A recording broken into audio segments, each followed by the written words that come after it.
Good day, everybody. Zach Lindquist here, and as you can see, yes, it finally happened. I've been joking about it for months, ever since somebody from Reddit via my YouTube comment section. I thought that they could insult me by calling me the Ben Shapiro you got on Wish.com, which I honestly thought was kind of funny. And I said that I wanted to make a t-shirt out of that comment, and well, I have some pretty amazing in-laws who decided to have this shirt made for me and gave it to me as a birthday gift. One man's insult is another man's attire. So if anybody else wants to try their hand at levying an insult at me that they think might be worthy of turning into a shirt, by all means leave it in the comment section below, but please do keep it clean as this is a Christian channel.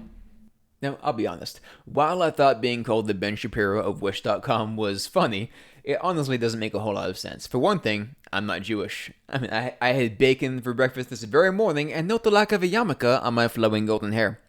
Okay, and I really don't talk much about politics, so much as I do about single life, dating, sexual morality, all the fun stuff that kids just love to be preached to about, right? However, if there is one thing that Ben Shapiro and I do have in common, it is that we both care about the truth. That's why I started this channel, to tell people truths that are so often deprived or withheld from us, and withheld from our young people as well, particularly. And I am content to be compared to somebody who makes truth his number one priority on a daily basis. Okay, Ben is famous for having said, "Facts don't care about your feelings," as one of his most famous quotes. Certain people despise him because he tells the truth, because he is honest, because he isn't afraid to tell the truth to people who don't want to hear it. And that is also why thousands of people have come after me in my most popular videos.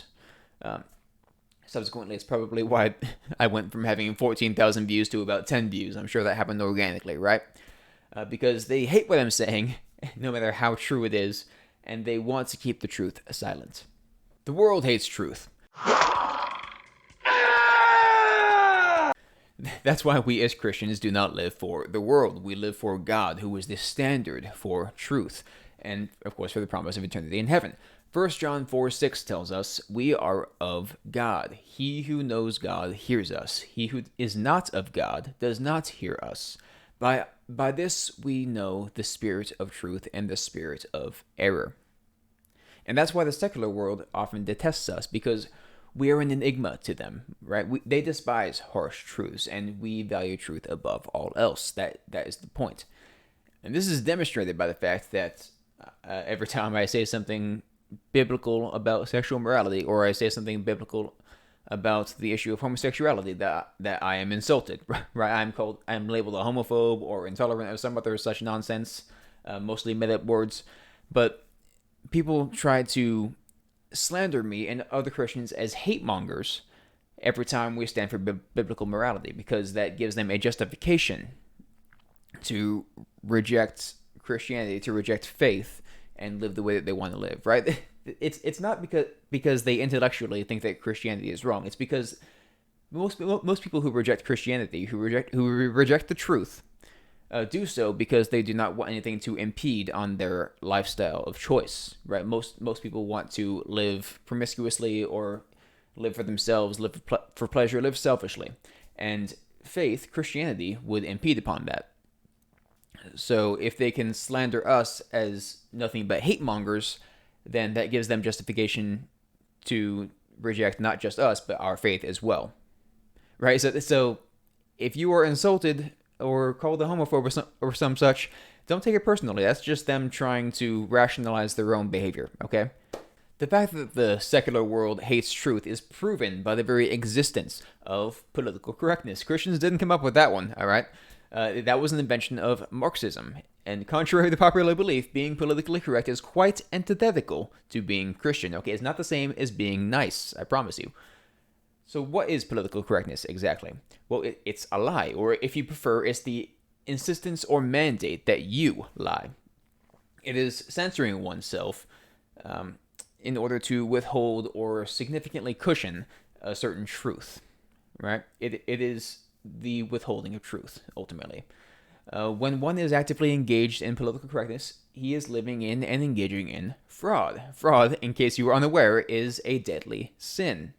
Dante Alighieri, for one, took such a sin very seriously, right? Dante, the author of the Divine Comedy, and specifically referring to Inferno, wrote frauds and false prophets into the eighth circle of hell, which is second only to the deepest ninth circle where Satan himself was written into.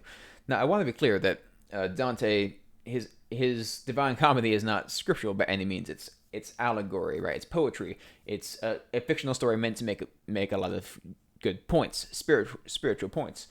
But all the same, I think there's a pretty good reason that for the fact that Dante chose to place those guilty of fraud into the second worst circle of hell. Okay, it's because being a false witness, being a false prophet, bearing false witness, very clearly these things have eternal consequences for those who are led astray. Okay, fraud can not only destroy people's lives, but it can destroy their eternity. It's a very serious crime. People involved in the fraud of transgender ideology and spreading that to kids, for example, can very clearly be seen destroying lives in very obvious ways, right? In brainwashing, mutilating bodies, needlessly giving dangerous drugs like puberty blockers to children, cutting off perfectly healthy body parts, right? And as horrific as all of this is, the spiritual metaphysical toll can be far heavier than the physical material price that the child pays. And yes, these are children, these are young people being fed into this meat grinder here.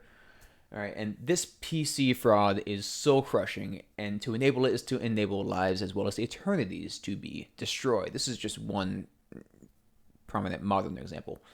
Now, one of the most oft quoted lines from Dantes Inferno in Canto 26 is as follows: "You were not made to live like unto brutes, but to pursue virtue and knowledge." Now, of course, most people who read this line quote it with reverence, right? Man, such a great quote. Man, that Dante says some really good stuff. But, well, I understand why they might think about that quote in such a way upon first glance. But you have to consider the context is very, very important here. What the reader would do well to know and understand is that, first of all, Dante is not the one speaking this line. I mean, he wrote the poem, yes, but there's a dialogue happening here in this instance. When this line is spoken between Dante and a man named Ulysses. Okay, Ulysses, who was condemned to the eighth circle of hell for fraud, right? And he is the one speaking this line. So Dante is telling us that this line, "You were not made to live like unto brutes, but to pursue virtue and knowledge," he's saying that this is the height of fraud, of fraudulent advice. And as is often the case with deception, it is wrapped up in a rather attractive and convincing package in clever words. So I understand you're probably asking, well, what's wrong with saying that? What's wrong with saying that we're not meant to be like beasts and that we should pursue knowledge and virtue? Well, I understand because I've asked that same question. But the problem is that Ulysses, in attempting to pursue his own idea of what virtue is, he abandoned all of the bonds and commitments and responsibilities that he had. He abandoned his spouse, he left his children and all other obligations so that he could run off on an adventure for knowledge, and he basically abandoned everything good so that he could run off in the pursuit of what is good. You can probably see how those two purposes might conflict a little bit. So not only did Ulysses abandon his family and obligations for the sake of new experiences, but he did so in the pursuit of even forbidden knowledge. Right? He wanted to be the first living soul to look upon purgatory and live to tell of it. Right? And purgatory, of course, is reserved for the dead and people on the way to heaven. And he wanted to tell the material world of it. He wanted to see it and tell everybody else about it. And it's like a retelling of the Garden of Eden, right? Because this is forbidden knowledge, right? It's like the tree of knowledge. That knowledge was not for him. Okay? It was not good for him to have it. And so in the pursuit of this impossible experience, he actually ended up leading himself and his entire crew to their demise. Ultimately, Ulysses, in his conversation with Dante, blames another for his fall. And that another is with a capital A. He is, of course, referring to God. Ulysses blames God for his own fall. He actually states that the great enemy of his experience, the great enemy of his gaining of knowledge, the enemy of his achieving virtue is God. So according to Ulysses, the great enemy of everything that is good, the enemy of virtue itself, is the Lord God Almighty. So Dante was right. This is the height of all false witness. You cannot get much worse than stating that God is the enemy of the good, of knowledge, and of virtue itself. So Ulysses in Dante's Inferno basically said, I wanted to experience great things. I wanted to pursue knowledge, and I wanted to seek after and live in virtue. The only thing standing in my way was God. And that, in a nutshell, is exactly what it means to be engrossed in political correctness, to be so concerned with false virtue that you sidestep the truth, and to so avoid the truth that you lose sight of what is true and what is good and what the standard of truth and virtue is. Right? In trying to so hard to spare people's feelings and to avoid offense, you completely avoid what is true, and that has a domino effect that we are seeing in spades in our culture. To commit yourself to the ways of the world, to political correctness as just one prominent example, is to commit yourself to lies and ultimately to lose your grip on what is good and what the standard of good and virtue is, and that is God. This secular PC world wants to pursue its own idea of what is good, and they're utterly convinced that God is standing in their way. And so the proponents of that good want to silence the truth. Why do you think they took God out of schools? Right? Because the truth is contrary to their goals and pursuits, and they don't want to hear it. As followers of Christ, we are to pursue what is true, and thus what is genuinely good, that which is good in the eyes of God, who himself is the standard. All your words are true, all your righteous laws are eternal, says Psalm 119, 160. See, it is when things become separated from God that they cease to be good. We live in this world, but we were never meant to live of this world. We were never meant to belong to this world. So remain in the truth, which you always have at your disposal in book form. And of course, you can always speak to the truth giver himself in prayer. And do not be afraid to share the truth to any and all who will listen, and stand tall in the face of those who won't. It's not just lives that are at stake. It is people's eternities. The truth is far too important. The stakes are far too high to keep the truth hidden under a bushel out of fear.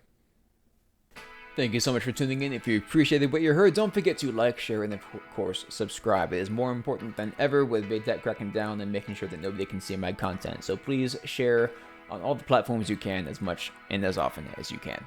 And of course, if you have not yet, don't forget to check out my book, Back to the Basics of Love, a single Christian's guide to dating, sex, and morality in a secular world. I truly believe in the importance of this book. I think you should too. So please get yourself a copy, your friends a copy, your loved ones a copy, and share the news far and wide about it. I would really appreciate it. Thank you so much for your time, and God bless.